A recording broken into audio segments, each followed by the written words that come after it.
25 years of love, hindi perpekto pero totoo. Sa bawat laban, sa bawat tawanan, sa bawat luha, pinili pa rin namin ang isa't isa at hanggang ngayon, ikaw pa rin habang buhay. Noong araw na iyon, dalawang puso ang nangako magsasama, hindi lang sa saya kundi pati sa hirap. Simple lang ang simula, walang kasiguraduhan pero puno ng pagmamahal. Sa araw ng aming kasal noong 1991, 24 years old ako noon at 23 naman si Mami. Nakasuot ng puti, may kaba, may saya, may mga ngiting hindi mapigilan. Mga kaibigan, pamilya, musika at tawanan, lahat saksi sa isang pangakong habang buhay. Hindi namin alam kung ano ang mangyayari sa hinaharap, pero isang bagay lang ang sigurado, kami laban sa mundo.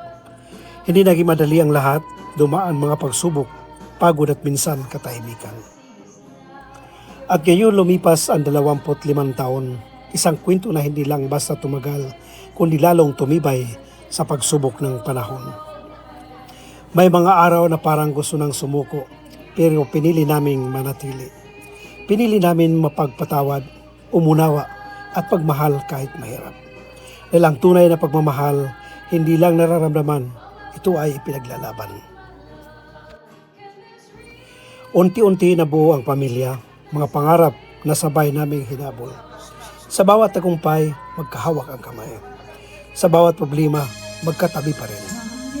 Lumaki ng pagmamahal, hindi dahil sa perpekto kami, kundi dahil hindi kami sumuko sa isa't isa. Ngayon, ika-25 years na, ito ang silver wedding anniversary namin na ginanap dito sa Riyadh, Saudi Arabia, kasama aking buong pamilya. Noon May 20, 2016, hindi lang bilang ng taon, kundi simbolo ng tibay at tunay na komitment. Sa likod ng bawat larawan, may kwento. Sa likod ng bawat ngiti, may pinagdaanan. At sa kabila ng lahat, nandito pa rin kami, hindi sumusuko. Kung may babalikan man, ikaw pa rin ang pipiliin ko. Sa panibagong kabanata ng buhay, hawak kamay pa rin, walang iwanan. Dahil sa loob ng 25 na taon, napatunayan namin na ang tunay na pagmamahal hindi lang tumatagal, lalong lumalalim habang tumatagal.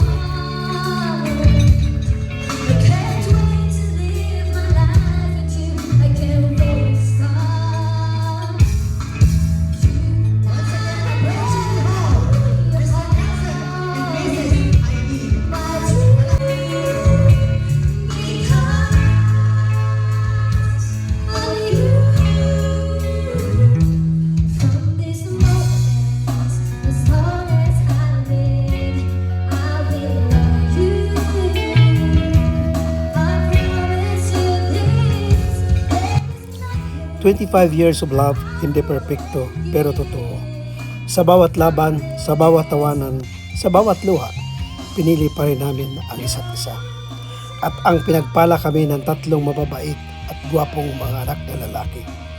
Sila ang lakas namin, silang dahilan kung bakit lalo kami nagsumikap, at silang buhay na patunay ng aming pagmamahalan.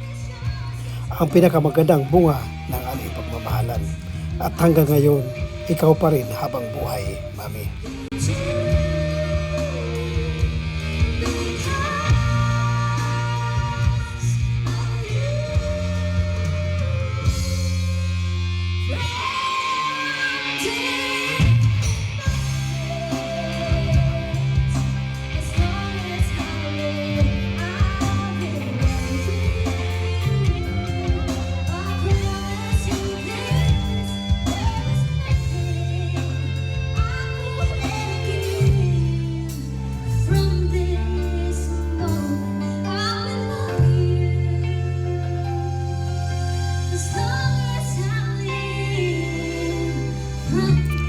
Happy 25 years, our silver wedding anniversary, Mami.